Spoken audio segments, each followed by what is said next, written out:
if I hadn't have been hyper aware of what I wanted, I wouldn't have seen that as a synchronicity. I'd have seen that as a coincidence. Yeah. And that's the problem. Yeah. When you acknowledge the synchronicity and the alignment, you get something else. It's like turning the box, the Leviathan. It's like you're figuring out the puzzle, and then things click, and then it can rotate another way. Yeah. It clicks and it can rotate another way, and then you figure the puzzle out. It's like you click one bit into place, now the rotation starts another way till it clicks into place. Yeah, yeah. So seeing and recognizing each synchronicity, whether it is synchronicity of two numbers, just understand, okay, I'm seeing alignment here, which means I'm becoming more aligned. And my intention, it has to be an intention. Yeah. My intention is becoming a reality. That's something I still practice. Like, I haven't mastered it by any way, but I'm aware of it. I understand it. I understand what it is. Oh, it's powerful, man. Oh, welcome back to the channel. Here we discuss all sorts of esoterica, magic, esoteric philosophy, manifesting, reality creation and selection, things of this nature, things that I'm interested in, but always trying to ground it in practicality, in actuality, keeping it the right side of mad. If you like that sort of stuff, please hit subscribe, hit like, and hit the notification bell. That really helps me out. Now, in this particular video, I've just met up with a friend of mine, Mr. CHI LEWIS PARRY, who is an actor, a film star. I mean, he's in all sorts of stuff. You're going to see him this year in Gladiator 2. You would have seen him in The Expendables 4, Bridgerton, Pennyworth. He was in Pennyworth as the Blue Raven, and some major stuff is coming out that we can't really discuss on this video because it's, in production. But I mean, it is in production. This isn't like, oh, I'm working on a thing, but not really. This is stuff that's in production, is coming out, is major. You will not be able to miss it. And one of the things that he's doing, I will not be able to stop talking about, believe. But we were chatting away, having a coffee, and the talk turned towards positivity, manifestation, creation, and ways of being in the world to get a good result back. And it was such a good chat. I thought, you know what, I'm going to turn my camera on and capture some of this for you lot, because it's well worth sharing. That's exactly what I've done. This is a great chat. It gets into all sorts of different stuff. And you're going to love it. Yeah, real magic right here with the wonderful Mr. CHI LEWIS PARRY. So I've got this whole thing on this channel about, I call it the right side of mad, because I want to ground it in actuality. The most powerful magicians I know, as in people that create their own reality, live in it, breathe it, and get fantastic results from life. They're not the ones dressing up in robes and, playing silly buggers. They're in life, they're in the world. And you are one of the most powerful creators I know. Oh, thank you. There you are, because you literally create a universe, live in it, and it comes manifest. You're now a film star. You know what I mean? From when we met to being a film star. Well, yeah, absolutely. It's been a big career change, for sure. I do believe that you can manifest your reality. And it's something that requires education on the subject, and I suppose you have to understand what it is. Yeah. To understand what it is to understand how to do it. And it's trial and error, really. It's practice. It's, I suppose, separating the fantasy from the reality of that ability. It's not poke a Hollywood stick and create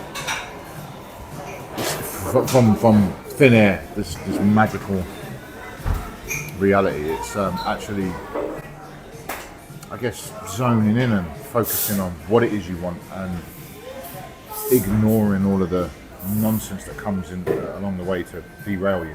Yeah. I think it's really about focus, and if I was to describe to you how to do it, or how I do it, it's an obsessed feeling with what it is that I want. But I zero in. I don't say, oh, I want this, and this. I say, I just want this, and that's what I'm going to get. And I just think about it all the time. It becomes an obsession. And part of my ritual was, whatever it was that I wanted, I would have it first thing I look at on my phone. If I'm on the treadmill, I've watched a video of what that is, or an interview about what that is, whatever that thing is, become obsessed. So it's always in my subconscious and my conscious mind. And then things start to notice little things about it. So if it was, for instance, I wanted to be a triple jumper. I'm like, I really want to be a really good triple jumper, and then I just started seeing Chris Akabusi everywhere. Then it would be like, okay, that's a sign. And I think recognizing synchronicities is the quickest way to identifying that you're on the right track. Seeing things that relate to it, you know? That's important. It's so important. How many times do you walk past something that is a sign and you're not aware? Because you don't even know that you're meant to see something. You put it down to coincidence. Yeah. It's not coincidence. You were just thinking about that this morning. Your comic book story.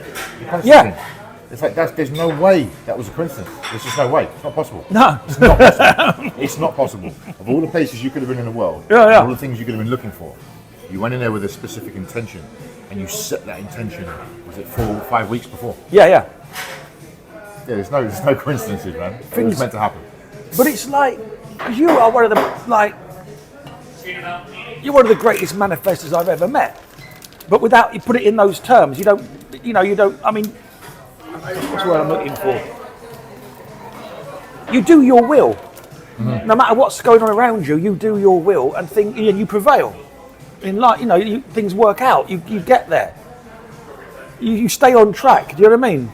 Absolutely, yeah. Staying on track's important. But not necessarily when there's no evidence from the outside world this is going to work. You still maintain your focus. You still stay on track, and then things do line up.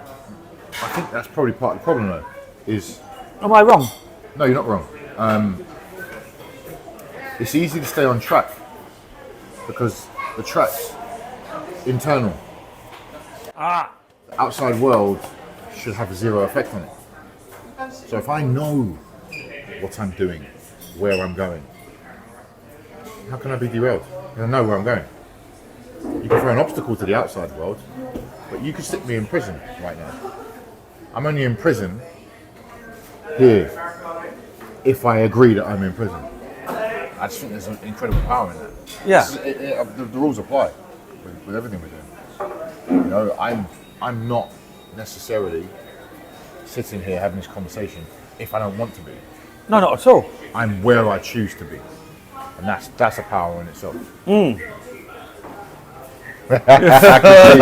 lost in that one. I'm loving it, and you're sharing the real shit, and I love it. You're obviously now you're in the mix. You're working with some very creative and powerful creators. I mean, people that bring their visions to life. Mm-hmm. We can't say who, it's because of what it is, but it's big. People are going to see. That's what I love about this video. People are going to see over the coming months and go, "Oh bloody hell!" Yeah. And what's it like being in that energy, being around those types? Gratitude. I'm always grateful. Oh, always grateful, because I could easily not be there. Mm-hmm. Somebody else could be. I could be the person on the flip side saying, "Why him and not me?" I'm not. I am to him. I'm grateful for that. But it's not just been, oh, you got lucky and there you go. Yeah. This guy's doing it. There's been a lot of knockbacks, a lot of second guessing, hesitations with multiple jobs, But like I said, I'm on an inward track, and these things are happening because I'm choosing them to happen to me. A really good friend of mine who passed away. He was the chap named Patrick, the chap that inspired me to write the first short film that you helped with. Oh yeah. Right? And he always said, and I mentioned this to you earlier, we was talking about the audition process because I hadn't had any jobs other than what he'd given me. And he said, listen, when you go for an audition, remember that if it's for you, it won't miss you. And if it's not for you, it won't land. Like, you won't get it. It just always stuck in my head. I said, I do something. I remember I did an audition for Game of Thrones. And I really wanted it because I hadn't done anything. I'm like, oh man, this could change everything. And I didn't get it, even though the audition went really well. I didn't get it. And I'm glad I didn't, because my desires for getting that role back then was different than my desires for why I do it now. Now I do it because I love it. I realise I can just love it and do it. It doesn't matter about the money aspect of things. It's like, I'm just doing it because I love it. And back then it was like, oh, I could have this, and this, and this. It was a different, I could be this. Now I don't care. Excuse me. I'd rather be widely unknown and doing what I love than be the face of everything and be everywhere and not be able to do this. Just sitting there, this is nice. I like to just stick a fleece on, tracksuit bottoms. Maybe I'll train in this stuff later. But this is just me. I'm not trying to do no fancy shit, no. I'm just enjoying. I'm enjoying the fact that I get to do what I love. Yeah. At this moment, I might not be able to do this in 10 months' time. I might not be doing it in 10 months' time. I'm doing it now, and I love it. I'm very lucky. Lucky in the respect that I am who I am to be able to get me. So it's luck, but it's more like an appreciation.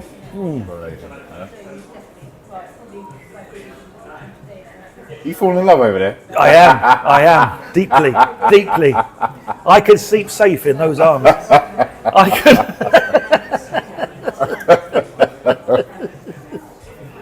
Yeah. So, but now it's. I mean, the biggest thing is coming out, right?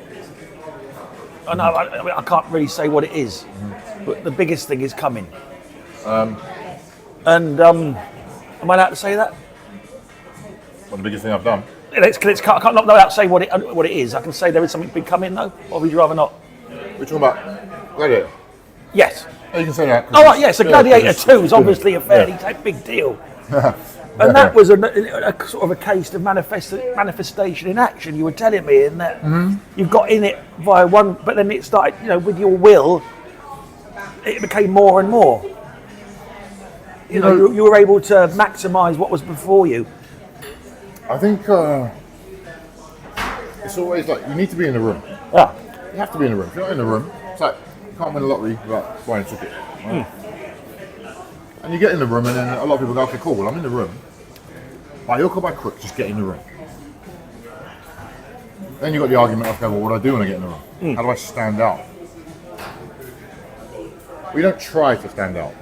I think when you try, it's very visible. It's forced. It's fake. And people actually want to get away from that. Yeah. If you're meant to stand out, you will. If you're not, you're maybe not meant to be in that room.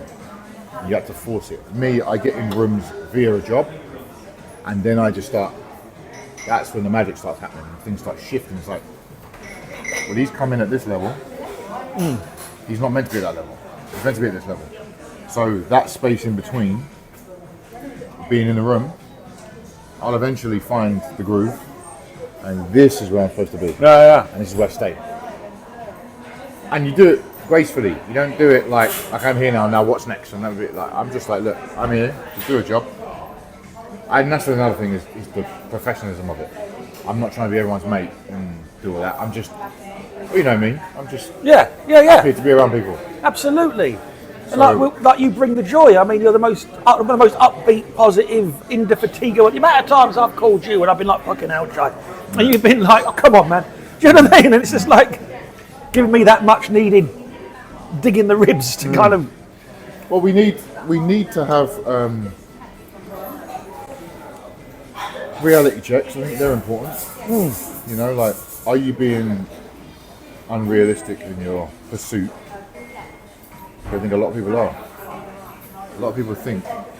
This is the thing, right? Yeah. When people talked about Hollywood, I remember first going. It's the place everyone goes to make it, right? But if you actually think about it, it's the most backwards process to go to the hub where it's already happening to try and make it. Doesn't make any sense. Why would you go where the machine's already well oiled and working, it's functioning without you? You got to do something pretty remarkable to stand out and bring something to an already well oiled machine. It's not the place to go and learn. I don't think it's where you go and learn and understand the craft. I don't think that makes sense. Maybe from the perspective of there's loads of people there, so you can team up with people. But the disingenuine nature that city breeds can just lead you on a quicker path to failure, I think. So, like being here, being present, and being creative in your own space, I think it's the best. It's the best school, really. Like doing your own stuff. Well, this is it. You've just given me one of the best descriptions of what a magician actually is. And I mean, actually is. You know, present, creative in your own world, your own sphere. You know how your own sphere works. You've educated yourself, so you know how to, you know, cast the spells, if you like, say the magical words that can nudge probabilities in your favour because you understand that universe that you're in. And by the magic words, I don't mean you know, idly and it all falls into. I mean, you know how to deal with a producer, a director, a fellow artist on the, you know? Am I making? Absolutely. Yeah. But everything is understanding how to talk to people. Yeah. With everything. You can get what you want from anyone if you know that person's language. You can speak to them. No point going to, you know, Madrid and trying to convince somebody who's never spoken English in English to point you in the direction of the nearest, you know, synagogue. Yeah. You understand what you're saying, and you've got to start doing all of these big hand gestures to suggest, or steeple, you know. You need to understand the language or find a common ground to be able to communicate with people, and it's the same with everything. If you can't understand people, you don't know how to communicate with them, then you're lost in that cause. I feel like I'm good. I've had enough life experience that I can, and I think that's important as well. It's just having life experience, and I know how to talk to people. I know how to talk to people. I know when to talk to people and when to leave people alone. That's valuable. Sometimes people don't want to hear your shit. Sometimes people don't want to be asked questions. So just look, see what you can pick up. You might be doing a set. Like, so imagine you're doing a set, and I'm like, I would know. Most people would go, oh, do you know what? I'm going to ask him about that at the end when he's finished. But you might come off and you start signing stuff for everybody, and you're talking, and I'm able to pick up, oh, do you know what? He's been doing this 15 minutes. He actually looks like last thing he wants to do is talk. Yeah. So if I ask you a question, you're going to give me a potentially unenthusiastic answer, which might put me off doing what it was, or learning about what you were willing to teach, and then it might put me off for you. So timing and understanding when to speak is important. Really, it's so important. And presence gives you, being present to what's actually happening gives you that. Because you can you respond appropriately to what's actually in front of you as opposed to your fantasy of what it is. Being present is like the best. Like I won't say who, but you've engaged with some of the heavyweights. I mean, you're a little bit out. You might want to come in. There you go. You've engaged with some of the heavyweights of the industry that you're in. I won't say who, but if you were in your fantasy of what you believe them to be like, you would not have made the connection that you made by being actually present to the human being in front of you and talking to them on that level. Would that be a fair assumption on my part? Yes. But then there's been people that I've been very lucky. I've had only positive interactions with, bar maybe one, but with like big time, what we would consider Hollywood A-listers. Yeah. I've had good experiences because my interaction with them is authentic. I don't care who they are. I might be like, I mean, how could you being the age that we are, being men that grew up with the 80s action era, how could you not be a bit of a kid on a set with Sylvester Stallone? Yeah. But, that in mind, I never asked him for a picture. Yeah. I wanted him to see me as equal. Yeah. I was not a fan. Shook his hand. Nice to meet you. What would you like me to do? I did it. Thank you. Appreciate it. Great to work with you. Bye-bye. Majority of people want pictures with these people and start trying to be like fan. And I'm like, well, if you're a fan, they're never going to treat you as an equal. Why should they? Because you're a fan. You're there. You're a prop. You know, you're part of the furniture. And I just never thought of that. I think, honestly, I think the only person I would geek out over is Kurt Russell. If I was working with Kurt Russell, Big Trouble in Little China. I'd be a big fan. Yeah. I'm like, I'm sorry, man. I'm gonna have to break the fourth wall here and just tell you how much I love you. Yeah, I'd be a mess. But and that's, you know, I think it's just maintaining that professionalism is important. Yeah. And then they see that, they recognise that in you. But you are there to do a job. Yeah. And I'm having fun, the best time of my life on every job I get, the best time. So I will not sit there and say, oh, I'm completely professional when I'm doing, but doing my job, no one can fault me. Doing my job, I go home. If there's an opportunity to say, depends on how much I interact with the actor. If I don't really interact with them, I can be polite and say, so nice to meet you, see you later, off I go. Excuse me, but I'm not one of those people that just sort of hangs about trying to be friends. Oh yeah, that's a really funny joke you just said there. Oh yeah, laughing a bit too loudly at a joke that doesn't deserve it. Including- Because they can spell that falseness. Yes, they can. You see that all the time, and it's the same in comedy. I see people falling over laughing when a producer makes a joke because they want to be in with him, and the joke he's made is lame. Yeah. And the truth is, he's never going to use them again because. No. But you see, he's using your value. It's like that Christopher Nolan story. Yeah. Your values, I don't know what it is yet. Oh, it's to make me feel good. Yeah. Okay, off you go now. Yeah, yeah. That's it. They get used for what they're needed for. You know, they're not. This producer guy's not thinking, you just cut me up. You know, you were laughing at my jokes, therefore you're going to be the next Tony Stark. Do you know what I mean? It doesn't work like it's Treat people as people. Ah. And do the work because you love it. You can't go wrong. Because when you do something because you love it, you'll do it for free. Yeah. You'll do it with no sleep. You'll do it with an injured foot because you love it. You find a way. So really, don't grow up. Be a kid, because a kid is like, how many times when I was a kid and I had a broken ankle, I'm like, I've got to play in the game. I loved it so much, I had to play in the basketball game.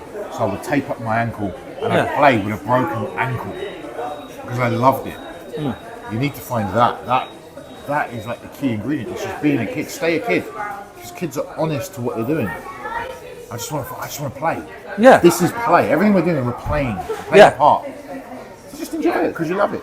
And then that speaks, it translates. When I see that you love what you're doing, well, okay, look, Grant Morrison, when he was giving that speech, he just loved what he was talking about. So he could be himself. And I accepted him for what he was. He was being kooky, screaming, doing all this crazy stuff. I'm like, yeah, but I accept that because you're not hiding it. Yeah. You're just showing me this is who I am, accept it. But I don't care if you accept it or you don't accept it. This is just who I am. You can either go, oh, he's weird. Okay, that's for the sleepy people. Or you can go, I like him. He's alright, he's a good guy. He's real. That's the guy, you need to be like that person.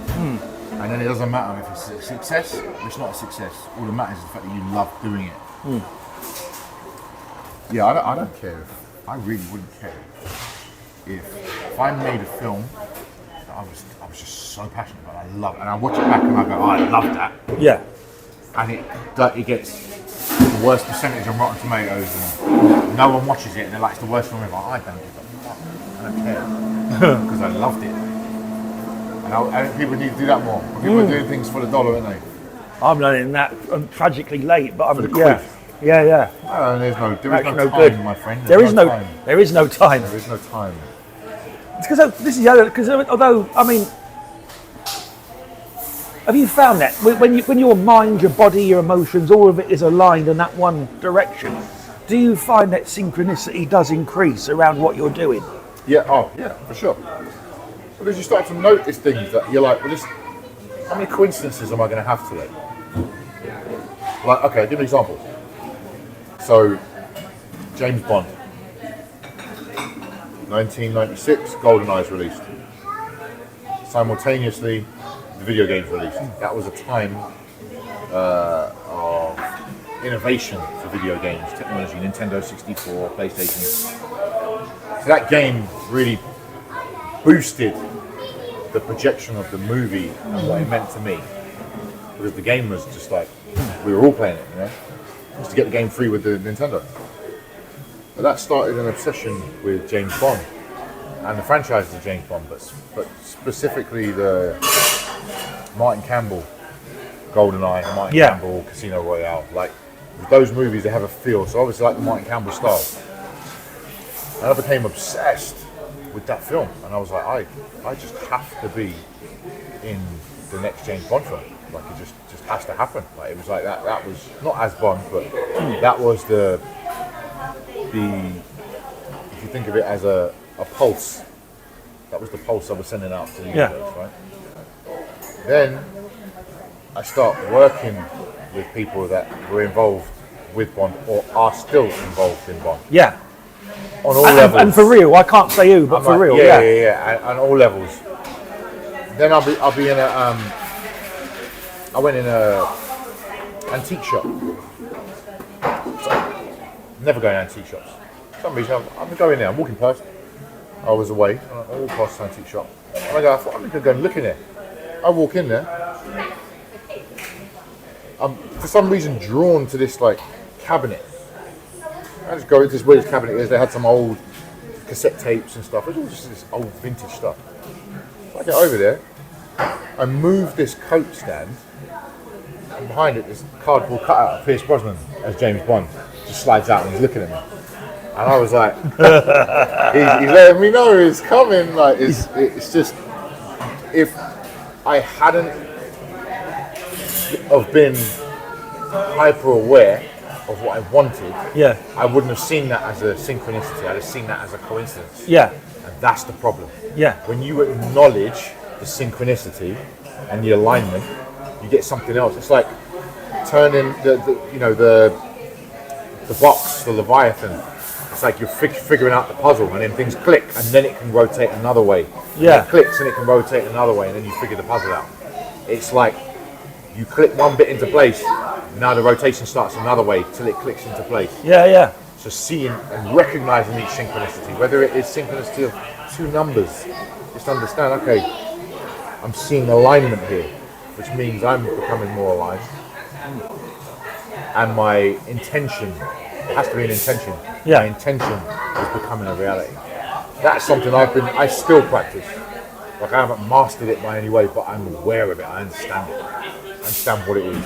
Oh, it's man. Powerful, man. Oh, God, very yes. Powerful. Very powerful. Man. Thank you for sharing that. Thank you. No. But you do it. I do. Yes, indeed. No, mate. I'm on the green. Yeah. Yeah, you do it. You I think it's about having just having the fucking balls to say, I believe in this. It's not bullshit. It's not, because everyone downplays it and go, oh, it's luck, it's magic, it's coincidence. Yeah. That's like saying something's a conspiracy. Yeah. It's like when it's a theory. Yeah. It's a theory. Are all theories conspiracy theories? No, but this just doesn't align with you. Yeah. Therefore, you make it a conspiracy because you don't understand it. Understanding, man. Understanding, my friend.